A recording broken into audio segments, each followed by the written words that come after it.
અમદાવાદના વાતાવરણમાં અચાનક પલટો આવ્યો અને સમગ્ર અમદાવાદ શહેરમાં રાત્રિના સમયે અણધાર્યું મિની વાવાઝોડું ફૂંકાયું છે।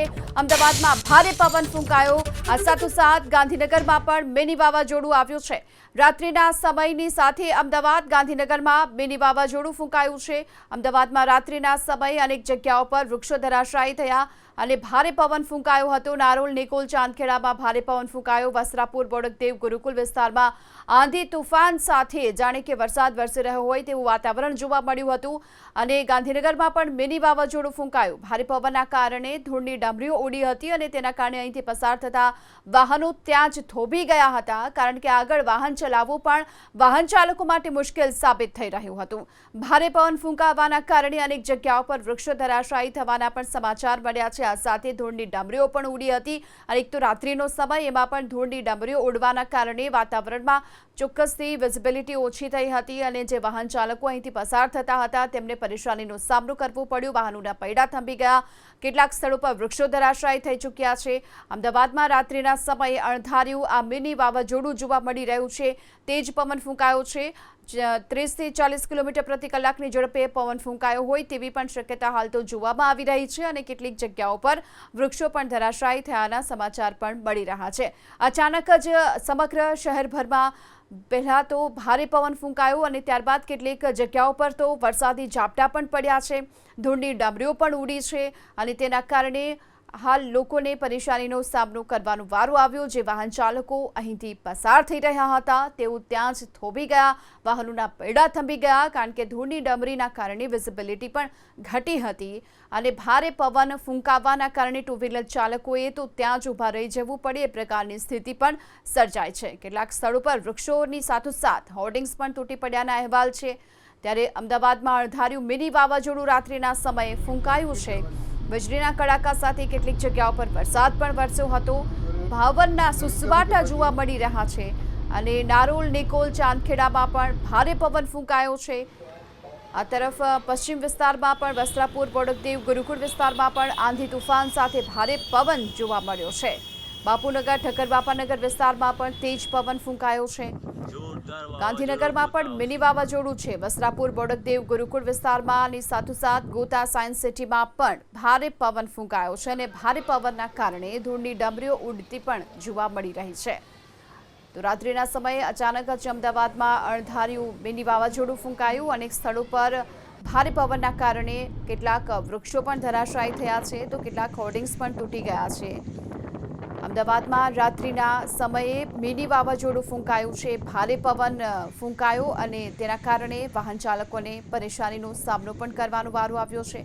અચાનક જ પવન ફૂંકાયો છે ત્યારે નારોલ, નિકોલ, ચાંદખેડાની સાથોસાથ વસ્ત્રાપુર, બોડકદેવ, ગુરુકુળ સહિતના વિસ્તારોમાં આંધી તૂફાન સાથે ભારે પવન જોવા મળ્યો। ગાંધીનગરમાં પણ મિની વાવાઝોડું ફૂંકાયું છે અને આ પવનના કારણે ધૂળની ડમરીઓ પણ ઉડી હતી અને તેના કારણે વાહન ચાલકોને પરેશાનીનો સામનો પણ કરવાનો વારો આવ્યો છે। ગોતા, સાયન્સ સિટી, બોપલ, ઘુમા સહિતના અનેક વિસ્તારો એવા છે કે જ્યાં ભારે પવન ફૂંકાયો હતો અને વૃક્ષો પણ કેટલીક જગ્યાઓ પર ધરાશાયી થયાના પણ સમાચાર છે। તો વૃક્ષોની સાથોસાથ હોર્ડિંગ્સ પણ નમી પડ્યા છે અને તેના કારણે લોકોને પરેશાનીનો સામનો કરવાનો વારો આવ્યો છે। દ્રશ્યમાં પણ જોઈ શકાય છે કે કયા પ્રકારે આ મહાકાય વૃક્ષ જે હાલ અત્યારે નમી પડ્યું છે। ગાંધીનગરમાં પણ મિની વાવાઝોડું ફૂંકાયું છે, ત્યાં શું સ્થિતિ છે આવો જાણીએ। અમારા સંવાદદાતા હિરેન રાજગુરુ આપણી સાથે જોડાઈ ચૂક્યા છે। હિરેન, શું સ્થિતિ ત્યાં? તો ગાંધીનગરની અંદર પણ થોડી વાર પહેલા મિની વાવાઝોડા જેવો માહોલ હતો અને તેના કારણે અનેક સ્થળોએ વૃક્ષો પણ ધરાશાયી થયા છે અને હોર્ડિંગ્સ પણ ધરાશાયી થયા છે।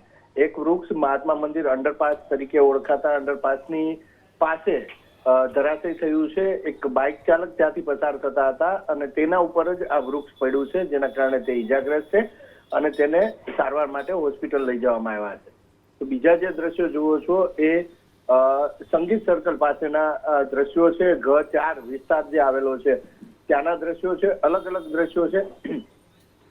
તમામ દ્રશ્યો ઉપરથી અંદાજ આવે છે કે જે પવનની ગતિ હતી એ ગતિ સામાન્ય કરતા ઘણી જ વધારે હતી અને તેના કારણે આ નુકસાન થયું છે। પછી તે વૃક્ષ ધરાશાયી થવાની વાત હોય, હોર્ડિંગ્સ પડવાની વાત હોય કે બહાર જે નાના મોટા ધંધાર્થીઓ છે તેમની જે લારી ગલ્લા આવેલા હોય છે ત્યાં પણ અનેક વસ્તુઓ ફંગોળાઈ ગઈ છે યા તો ઉડી ગઈ છે, તો એમને પણ ઘણું નુકસાન થયું છે. જે રૂટ છે રોડ શો નો 27મી તારીખે જ્યાં રોડ શો થવાનો છે ત્યાં પણ જે મંડપ બાંધવામાં આવ્યા હતા એ મંડપને પણ ઘણું જ નુકસાન પહોંચ્યું છે. જે કાપડ હતા એ કાપડ ફંગોળાઈ ગયા છે, ઉડી ગયા છે અથવા તો તૂટી ગયા છે, આવા પ્રકારની પણ માહિતી મળી રહી છે. બેરિકેડ્સ લગાવવામાં આવ્યા હતા પોલીસ દ્વારા, એ બેરિકેડ્સ પણ આ પવનના ધક્કાના કારણે ઘણા જ દૂર ફંગોળાઈ ગયા છે અને પડી ગયા છે. તો આ પ્રકારની પરિસ્થિતિનું નિર્માણ થોડી વાર પહેલા હતું.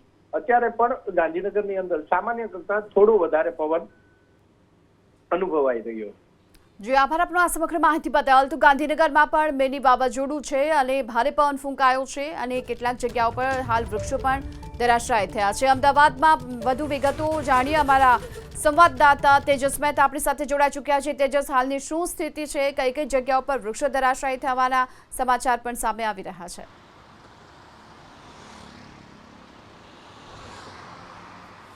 ગીતા, ખાસ કરીને જે પ્રકારની સ્થિતિ થોડી વાર પહેલાં એટલે કે 15-20 મિનિટ પહેલાંની જે સ્થિતિ હતી તે પ્રમાણે અત્યારે સ્થિતિ સામાન્ય છે, પરંતુ જે પ્રમાણેનો પવન ફૂંકાયો હતો, ભારે પવન ફૂંકાયો, ધૂળની ડમરીઓ ઉડી, સાથે જ જે વિસ્તાર છે અલગ અલગ વિસ્તારોની અંદર ત્યાં પણ ધૂળની ડમરીઓ સાથેના દ્રશ્યો જોવા મળ્યા હતા. અત્યારે અમે અમદાવાદના સરખેજ ગાંધીનગર હાઈવે જે છે તેની ઉપર છીએ, સોલા બ્રિજ પાસેના આ વિસ્તારમાં. હાલ સ્થિતિ સામાન્ય છે. થોડી વાર પહેલાં ઝરમર વરસાદ અહીંયા વરસતો હતો, અત્યારે વરસાદની સ્થિતિ સામાન્ય છે. પવનની ગતિ છે તે સામાન્ય દિવસોની અંદર હોય તેના કરતાં 20 મિનિટ પહેલાં વધારે ગતિ હતી, ત્યારે અત્યારે પવનની ગતિ પ્રમાણમાં થોડી ધીમી પડી છે. પરંતુ જે પ્રમાણે હવામાન વિભાગની આગાહી છે, આગામી દિવસોની અંદર ભારેથી અતિ ભારે વરસાદ રાજ્યભરમાં અલગ અલગ વિસ્તારોમાં વરસી શકે છે. તેવામાં અમદાવાદમાં મોડી રાત્રે જે પલટો આવ્યો છે વાતાવરણની અંદર, ખાસ કરીને અમદાવાદના પશ્ચિમ વિસ્તાર હોય કે પૂર્વ વિસ્તાર હોય તેની અંદર જે પલટો આવ્યો, ત્યારબાદ અનેક ઠેકાણે વૃક્ષો ધરાશાયી થયા હોઈ શકે છે. પરંતુ હાલ સરખેજ ગાંધીનગર હાઈવેની જો વાત કરવામાં આવે તો થોડા સમય પહેલાં જે વાહન વ્યવહારને અસર થઈ હતી તે અત્યારે પૂર્વવત રીતનો જોવા મળી રહ્યો છે.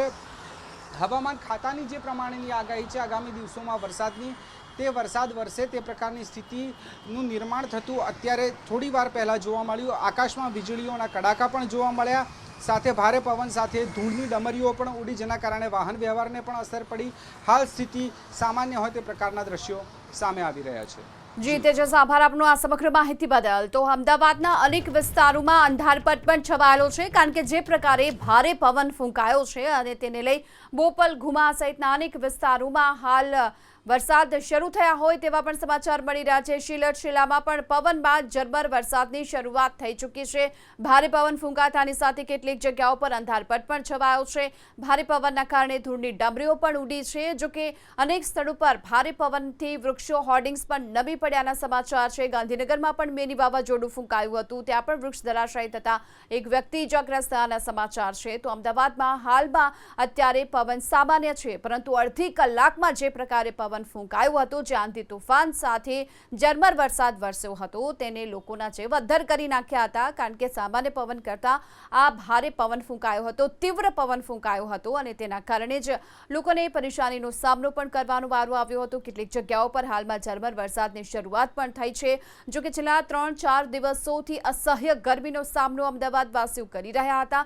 એવામાં અત્યારે ઝરમર વરસાદ વરસ્યો છે, પવન ફૂંકાયો છે, ત્યારે લોકોને ગરમીથી ચોક્કસથી રાહત મળી છે. પરંતુ આ ભારે પવન ફૂંકાવાના કારણે મિની વાવાઝોડા જેવી સ્થિતિ સર્જાવાના કારણે લોકોમાં ચોક્કસથી ભય જોવા મળ્યો છે.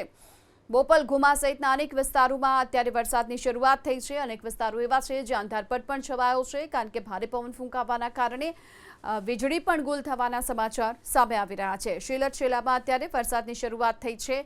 પવન ફૂંકાવાથી ધૂળની ડમરીઓ પણ ઉડી હતી અને અત્યારે જો કે અમદાવાદમાં વાતાવરણ હાલ સામાન્ય જોવા મળી રહ્યું છે, પરંતુ અડધો કલાક પહેલા જે મિની વાવાઝોડું સમગ્ર અમદાવાદ શહેરમાં જોવા મળ્યું હતું, અનેક જગ્યાઓ પર વૃક્ષો ધરાશાયી થયા હોય, નમી ગયા હોય, હોર્ડિંગ્સ નમી ગયા હોય તેવા પણ સમાચાર છે.